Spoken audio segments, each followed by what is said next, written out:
Hello seventh class. देखो कल हमने लेसन रीड किया था थोड़ा, उसके कुछ क्वेश्चन तो मैंने तुम्हें कल बताए थे, है ना।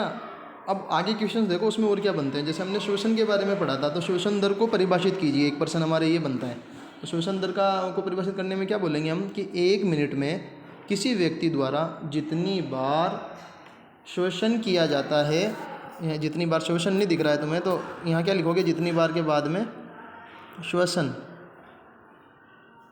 शोषण किया जाता है वह उसकी शोषण दर कहलाती, और लास्ट में लिखा है यहाँ पे है। यानी 1 मिनट के अंदर किसी व्यक्ति द्वारा जितनी बार शोषण किया जाता है वह उसकी शोषण दर कहलाती है। ठीक है। दूसरा प्रश्न देखो। दूसरा प्रश्न है कि आप 1 मिनट में कितनी बार सांस अंदर, यहाँ लिखा है अंदर, और कितनी बार बाहर निकालते हैं। आप 1 मिनट में कितनी बार सांस अंदर और कितनी बार बाहर निकालते हैं। तो हम 1 मिनट में 15 से 18 बार सांस अंदर और बाहर निकालते हैं। हम 1 मिनट में 15 से 18 बार सांस अंदर और बाहर निकालते हैं। तीसरा प्रश्न है कि अंतः श्वसन और उच्च वसन में क्या अंतर है। अंतः श्वसन और उच्च वसन में क्या अंतर है। तो देखो बच्चों, अंतः श्वसन क्या होता है कि ऑक्सीजन से समृद्ध वायु को शरीर के अंदर लेना अंतः श्वसन कहलाता है, और कार्बन डाइऑक्साइड से समृद्ध वायु को बाहर निकालना उच्च वसन कहलाता है। तो उत्तर में हम लिख देंगे कि ऑक्सीजन से समृद्ध वायु को शरीर के अंदर लेना,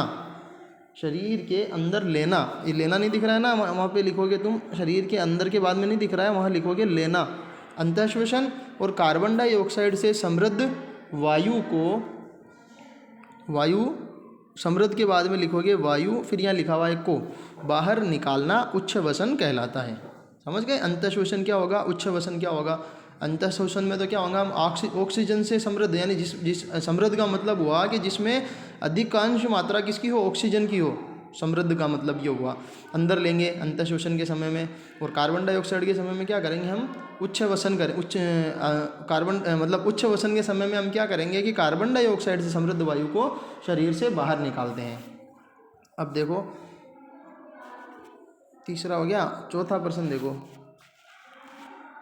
कि शोषण का क्या अर्थ है। हमने शोषण के बारे में पढ़ा था, जाना था। तो शोषण का अर्थ क्या है कि ऑक्सीजन समृद्ध वायु को अंदर ग्रहण करना और कार्बन डाइऑक्साइड युक्त वायु को बाहर निकालना, ये दोनों काम एक साथ हों। जैसे हम क्या करते हैं, देखो जब सांस लेंगे ना, सांस को खींचने की कोशिश करो, सांस लेोगे तो अपने आप सांस छूटेगी भी, यानी जितनी हवा हम अंदर लेते हैं ना, उसी मात्रा में हवा बाहर भी निकलती है। तो शोषण का अर्थ क्या हुआ कि ऑक्सीजन समृद्ध वायु को अंदर ग्रहण करना और कार्बन डाइऑक्साइड युक्त वायु को बाहर निकालना। श्वसन या सांस क्रिया में वायु को शरीर के अंदर लेना अंतः श्वसन। श्वसन और सांस क्रिया एक ही बात होती है। इसमें वायु को शरीर के अंदर लेना, इसको बोलते हैं हम अंतः श्वसन, तथा वायु को शरीर से बाहर निकालना, ये कहलाता है उच्च वसन।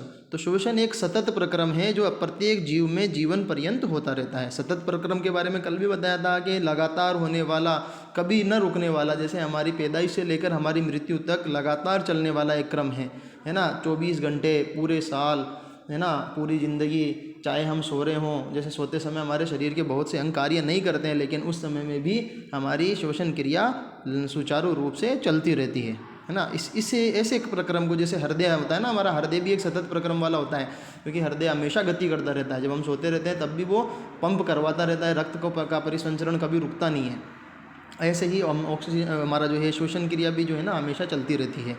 तो ऐसे प्रक्रम को हम बोलते हैं सतत प्रक्रम, है ना, अर्थात जो प्रत्येक जीव में जीवन पर्यंत होता रहता है। तो शोषण का अर्थ क्या हुआ कि ऑक्सीजन समृद्ध वायु को अंदर ग्रहण करना और कार्बन डाइऑक्साइड युक्त वायु को बाहर निकालना। श्वसन या सांस क्रिया में शरीर के अंदर लेना, यानी वायु को शरीर के अंदर लेने को हम अंतः श्वसन बोलते हैं, और वायु को शरीर से बाहर निकालने को उच्च वसन बोलते हैं। ठीक है। अगला प्रश्न देखो कि अंतः श्वसित और उच्च वसित वायु में ऑक्सीजन और कार्बन डाइऑक्साइड गैस का प्रतिशत कितना कितना होता है। अंतः श्वसित और उच्च वसित। अब देखो, अंतः श्वसित जो वायु होती है, अंतः श्वसित वायु के अंदर में 21%, यानी जिस समय हम सांस अंदर लेते हैं, तो जब सांस अंदर लेते हैं तो 21% तो ऑक्सीजन होती है, और 0.04% कार्बन डाइऑक्साइड फेफड़े में पहुंचती है। अंतः श्वसित के अंदर में ऑक्सीजन और कार्बन डाइऑक्साइड का प्रतिशत ये रहता है। जब हम सांस लेते हैं ना, तो उस समय 21% ऑक्सीजन हवा के साथ में, सांस के साथ में हमारे फेफड़ों में जाती है, और 0.04% कार्बन डाइऑक्साइड फेफड़ों में जाती है। और उच्च अवसित वायु के अंदर में 16.4% ऑक्सीजन होती है। जब हम सांस बाहर निकालते हैं, सांस छोड़ते हैं, तो उस समय 16.4% ऑक्सीजन बाहर निकलती है और 4.4% कार्बन डाइऑक्साइड बाहर निकलती है।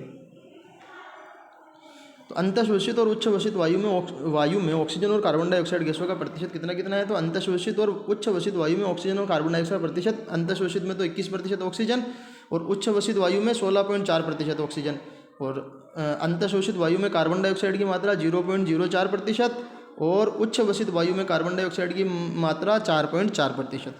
तो ठीक है क्लास, यहाँ तक के क्वेश्चंस करने हैं। अब हम इसके आगे देखेंगे हम श्वास कैसे लेते हैं, यहाँ से हम कल पढ़ेंगे इसको, हम मतलब सांस लेते कैसे हैं। Okay, thank you class.